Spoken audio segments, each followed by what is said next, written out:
Praise the lord. ప్రభు అయిన యేసు నామములో అందరికీ వందనములు. యేసే మాటను ఈ కార్యక్రమాన్ని వీక్షించడానికి ప్రేమతో నేను మిమ్మల్ని ఆహ్వానిస్తూ ఉన్నాను. ఈ దినము లూకా సువార్త 23వ అధ్యాయము 1 నుండి 7 వచనాలను మనము ధ్యానించుకుందాం. అంతటా వారందరూ లేచి ఆయనను పిలాతు నొద్దకు తీసుకొని పోయి, ఇతడు మా జనమును తిరుగుబాటు నేర్పించుతూ కైసరుకు పన్నియవద్దని తానే క్రీస్తును ఒక రాజునని చెప్పగా మేము వింటిమని ఆయన మీద నేరము మోపసాగిరి. పిలాతు, నీవు యూదుల రాజువా అని ఆయనను అడుగగా ఆయన నీవన్నట్టే అని అతనితో చెప్పెను.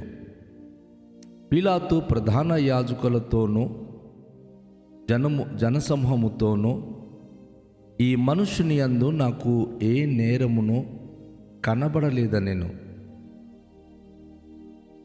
అయితే వారు, ఇతడు గలిలయ దేశము మొదలుకొని ఇంతవరకును యూదేయ దేశమందంతటా ఉపదేశించుచు ప్రజలను రేపుచున్నాడని మరింత పట్టుదలగా చెప్పిరి.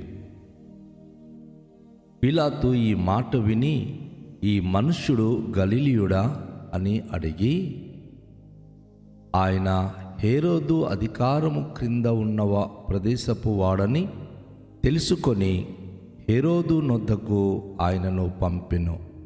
హేరోదు ఆ దినములలో యెరూషలేములో ఉండెను. ప్రియదేవుని యొక్క బిడ్డలారా, ప్రభువైన యేసుక్రీస్తు గురించిన ఒక విశేషమైన విషయాన్ని ఈరోజు మనము ధ్యానించబోతున్నాం. ప్రభు అయిన యేసుక్రీస్తును మహాసభలో వారు విచారిస్తూ వారి వలన కాకపోయినప్పుడు మరణశిక్ష విధించడం అనేది సభ వారికి అధికారము లేదు. అది సంస్థానమును ఏలుబడి చేసే నాయకుడైన అప్పటి రోమన్ అధికారి అయిన పిలాతు చక్రవర్తికి మాత్రమే తగును. యూదులు అనేకమైన ప్రదేశాలుగా మారిపోయి ఉన్నారు. విభజించి రోమియోలు ఆయా ప్రదేశాలకు ఒక్కొక్క అధికారి చొప్పున నియమించి ఉన్నారు. ముఖ్యంగా గలిలయ ప్రదేశము, యూదయ ప్రదేశమని 2 ప్రధాన విభాగాలు కలదు. గలిలయ ప్రదేశమునకు హేరోదు రాజై ఉన్నాడు. యూదయ ప్రదేశమునకు ఏలుబడిగా చక్రవర్తి అయిన పిలాతు ఏలుబడి చేస్తా ఉన్నాడు. యేసుప్రభు వారు యెరూషలేములో పట్టబడ్డాడు కనుక యేసుప్రభును వారు సిలువ వేయాలని యెరూషలేములోని విప్లవకారులు బయలుదేరి రకరకాల విధమైన నేరాలు మోపి పిలాతు నొద్దకు తీసుకుని మరణశిక్ష విధించాలని ప్రయత్నాలు చేశారు. నా ప్రియ దేవుని యొక్క క్రైస్తవ బిడ్డలారా, ప్రభును నమ్మిన మనమందరము పరిశుద్ధ హృదయంతో ప్రభునే ప్రేమిస్తూ ప్రభును బట్టి జీవిస్తున్నాం. కానీ లోకము మన మీద, మన జీవితాల మీద ఎలాంటి నేరారోపణ చేస్తుందంటే, మనకు సంబంధము కాని విషయాలు మనకు చుట్టబెట్టి అట్టి తప్పులు మనం చేస్తున్నామని ప్రచారాలు చేయడం అనేది ఈ లోకులు కాకులైన మనుషులకు ఉన్నటువంటి స్థితి, లేక వారికి ఉన్న దౌర్భాగ్య పరిస్థితి. ఇక్కడ యేసు ప్రభును పిలాతు చక్రవర్తికి తీసుకెళ్తున్నప్పుడు వీరు ఎలాంటి నేరారోపణ చేస్తున్నారు చూడండి.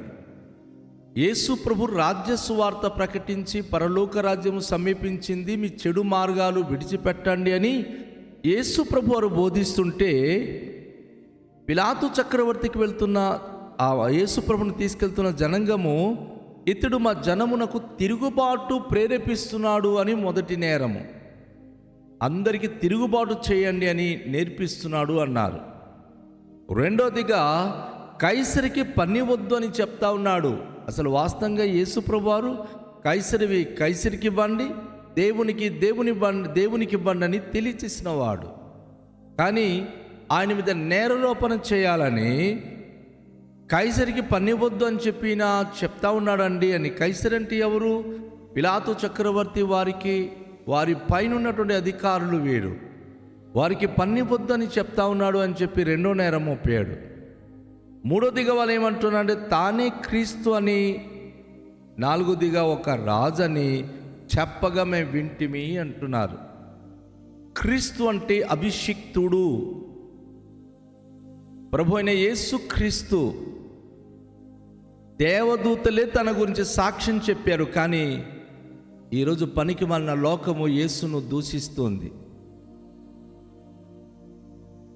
యేసుక్రీస్తు వారు పుట్టినప్పుడు పరలోకం చూచిన దేవదూతలు గొర్రెల కాపుల దగ్గరికి వెళ్ళి, దావీదు పట్టణమందు నేడు రక్షకుడు మీ కొరకు పుట్టినాడు అయిన ప్రభు అయిన క్రీస్తు అని చెప్పి స్వయాన గాబ్రియేలు అలాగే పరలోక దూత సమూహాలు క్రీస్తుని గురించి ప్రకటిస్తే, సామాన్యమైన మనుషులు ఈయన చెప్పుకుంటున్నాడు అని చెప్పి మూడో నేరము తన మీద మోపారు. నాలుగోదిగా క్రీస్తు ప్రభు వారు అన్నారు కదా, ఈ రాజ్యము నాశనం కాబోతుంది, పరలోక రాజ్యము సమీపిస్తుందని. వీరు పరలోక రాజ్యము సమీపిస్తుందని భ్రమపరుస్తున్నాడు ఈయన, ఆ రాజ్యానికి ఈయన రాజు అయిపోతున్నాడు అని చెప్పి లేనిపోని మాటలు తన మీద వచించి నేరారోపణ చేస్తూ ఉన్నారు. ఈ 4 నేరారోపణ చేసి పిలాతు చక్రవర్తి దగ్గరికి తీసుకుని వెళ్ళినప్పుడు పిలాతు చక్రవర్తి ఈ విషయాలను పరిశీలించి ఆయన ఒక విషయాన్ని ఇక్కడ బయలుపరుస్తూ ఉన్నాడు. నువ్వు యూదుల రాజువా అని ఆయనను అడిగినప్పుడు వాస్తవానికైతే యేసు ప్రభువారు మొదట ఆయనకి జవాబు ఇవ్వలేదు. పిలాతు చక్రవర్తికి కూడా ఒక మాట ఆయన తెలియజేసినట్లుగా మనము గ్రహించగలము.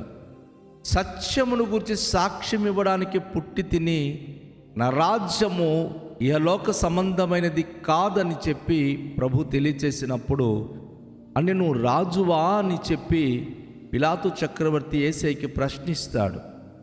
యేసు ప్రభువారు అంటారు, మీరు అన్నట్లే, నువ్వు అన్నట్టే నేను రాజునే అని చెప్పి తెలియచేసినప్పుడు కాసేపు ఆయన మౌనమైపోతాడు. ఎందుకంటే యేసయ్య మొదటి మాట ఏమిటంటే,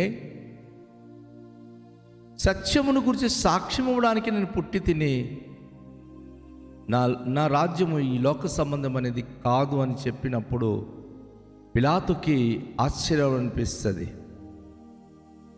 అందుకే ఆ మాట విని ఆయన మౌనం వహిస్తాడు. అయితే ప్రధాన యాజకులతోనూ జనుల పెద్దలతోనూ ఆయన కూర్చొని మాట్లాడుతూ అంటాడు, ఆయన ఈయనందు నాకు ఏ నేరము కనబడటము లేదు, మీరు చెప్పిన ఏ మాటలు కూడా ఈయనకి వర్తించట్లేదు, ఆయన తను ఏ విషయంలో కూడాను నేరము చేసిన వ్యక్తిగా నాకు కనబడటం లేదు అంటాడు. ఒక చక్రవర్తి ఇచ్చిన స్టేట్మెంట్ ఇది.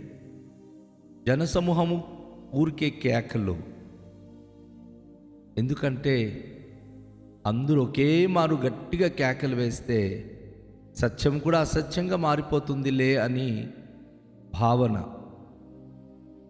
అనేక మంది నేరం చేసి ఒక్కొక్క గ్రామంలో దేవుని సేవకులు, దేవుని పరిచారకుల మీద ఎవరో డిస్కషన్ చేసి ఊరు నుంచి వెంట పెడతామన్నప్పుడు ఆ ఊళ్ళో ఉన్న అందరికీ వారికి సబ్జెక్ట్ తెలియదు, విషయం తెలియదు, కానీ గోల పెట్టి ఓ మా ఊర్లో ప్రసారాలు చేయకూడదు, ఏసే పేరు ఎత్తకూడదు అని చెప్పి అంటే అందరూ అదే మాటలు కేకలు వేసుకొని మీ చర్చిలో చెప్పుకోండి, మీ ఊర్లో చెప్పుకోండి అని గోల పెడుతున్నారు.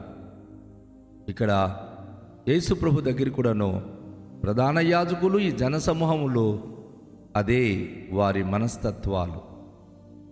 పిలాతు చక్రవర్తి నాకు ఇతనిలో ఏ నేరము కనబడడం లేదు, ఈయన మంచివాడు అని చెప్పినా, ఆయన ఏ నేరము చెయ్యని వాడని చెప్పినా వారు ఏమాత్రం కూడా దానిని గ్రహించుకోలేకపోతున్నారు.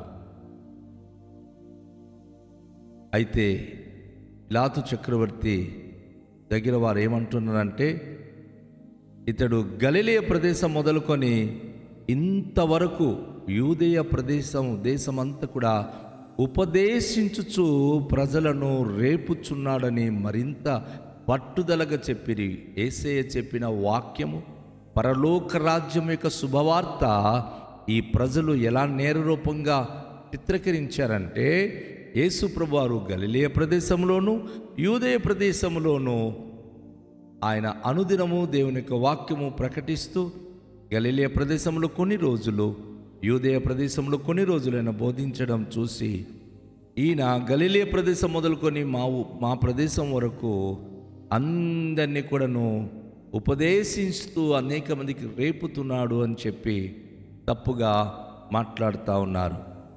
ఆ మాట విన్నటువంటి పిలాతు ఒక్కసారిగా ఈ మనిషి గలిలయుడా అని అడుగుతున్నారు. ఎందుకంటే యేసు ప్రభువారు గలిలయ ప్రదేశంలోని నజరేతు ఊరికి సంబంధించిన వాడని ఇదివరకే మరి అందరికీ తెలుసు. నజరేయుడైన యేసు అని.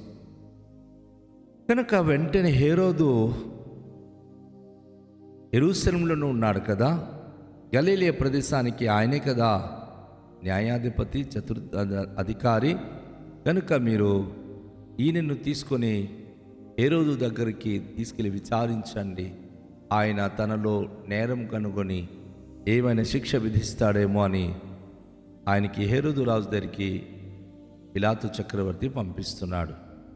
నా ప్రియ సహోదరి, నా ప్రియ సహోదరుడా, లోకంలో మనను ఎవరు ఏ విధంగా తీర్పు తీర్చి ఎన్ని విధాలుగా చేసినా న్యాయాధిపతి అయిన దేవుడు మన జీవితం పట్ల ఏది నిర్ణయించుంటే అదే జరుగుతాయి.